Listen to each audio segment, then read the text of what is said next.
Kalau terjadi kontradiksi, sudah dipastikan itu bukan firman.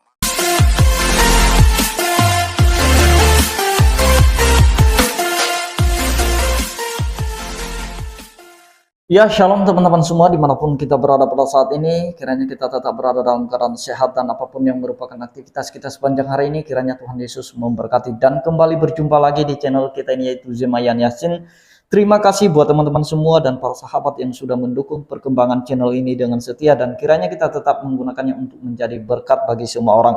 Nah teman-teman, pada video kali ini saya membahas atau menanggapi seorang ustadz di mana dia menuduh kitab Kristen itu sebagai palsu, dan dia berkata bahwa gampang saja untuk membuktikan Alkitab Kristen itu apakah murni atau palsu dengan cara uji coba material. Nah sebelumnya teman-teman, mari kita simak videonya yang berikut ini.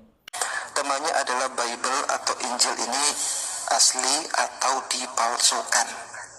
Ya, perspektif Islam, Injil yang ada saat ini adalah sudah tidak murni lagi firman Allah, bukan 100% firman Allah. Lalu kemudian teman-teman Kristen seringkali mengatakan kalau memang ini adalah Injil yang tidak asli, kalau begitu tunjukkan di mana Injil yang aslinya. Perlihatkan kepada kita, hadirkan Injil asli kalau memang Injil yang sekarang ini adalah palsu. Nah, pandangan seperti itu sah-sah saja, ya, benar, nggak ada yang salah. Tetapi untuk membuktikan sebuah produk asli atau palsu, kadangkala kita tidak perlu menghadirkan barang yang aslinya. Untuk membuktikan sebuah produk itu palsu, itu imitasi ataukah asli, cukup dengan melakukan uji material. Sebagai contoh, misalkan Anda punya emas, ya, anggaplah ini misalkan emas, lalu saya bilang, oh, emas ini imitasi. Terus kemudian Anda akan mengatakan, kalau emas ini imitasi, tunjukkan mana emas yang murni, emas yang asli. Maka saya bilang, saya bisa buktikan bahwa emas ini imitasi atau asli tanpa harus memperlihatkan emas yang aslinya. Caranya gimana? Caranya adalah emas ini kita gesekkan ke logam. Ya. Kalau emas ini terjadi perubahan warna, maka pasti itu emas imitasi. Sebab emas itu adalah logam mulia, tidak mungkin berubah warna.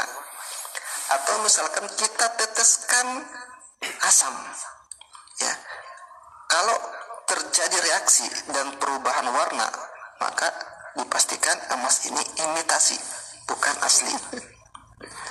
Nah, pembuktian terhadap Injil imitasi atau dipalsukan atau terkorupsi bisa kita lakukan dengan menguji material dari Injil.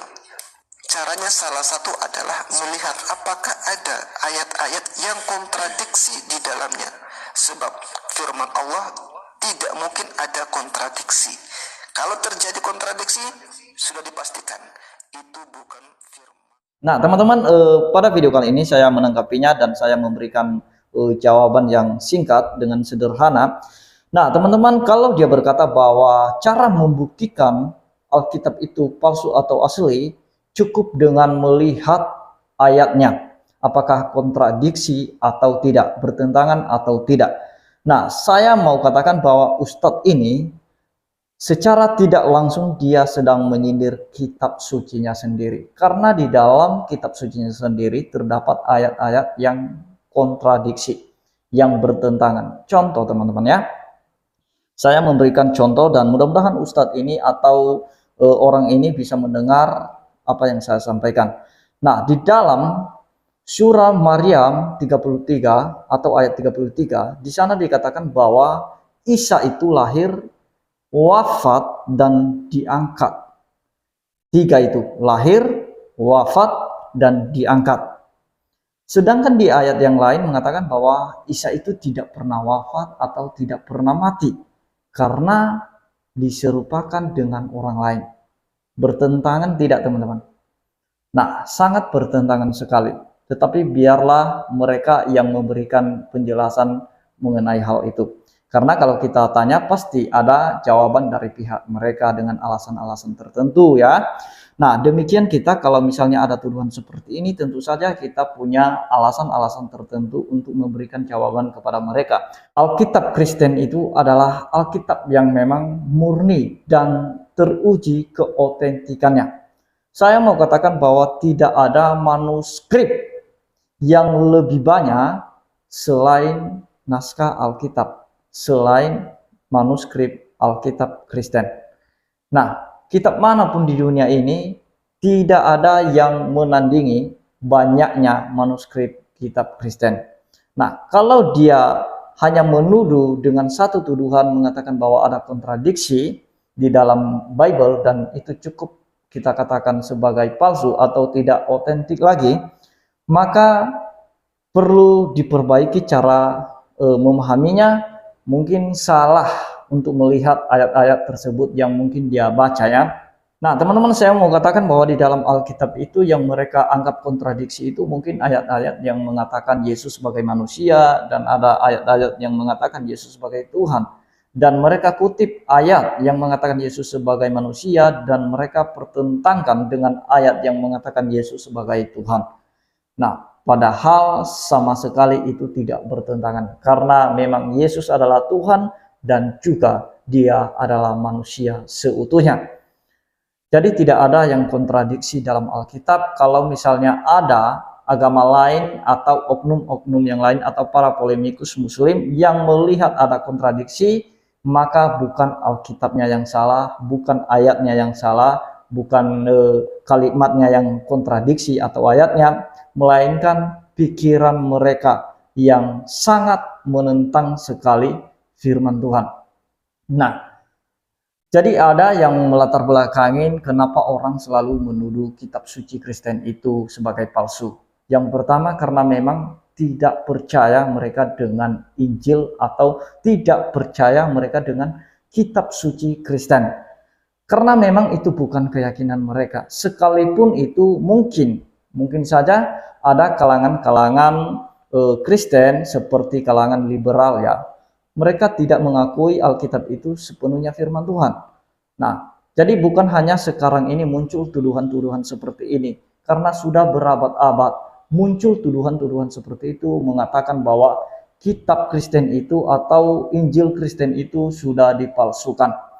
Nah, teman-teman dan semua para apologetik Kristen itu sudah memberikan jawaban. Saya rasa sebenarnya kalau rajin membaca saja sejarah, rajin membacanya artikel-artikel dan juga apa yang menjadi bukti dari ayat-ayat Alkitab, kita rajin membacanya dan kita pandai memahaminya, pasti saya rasa tidak ada kekeliruan di dalam pemahaman kita.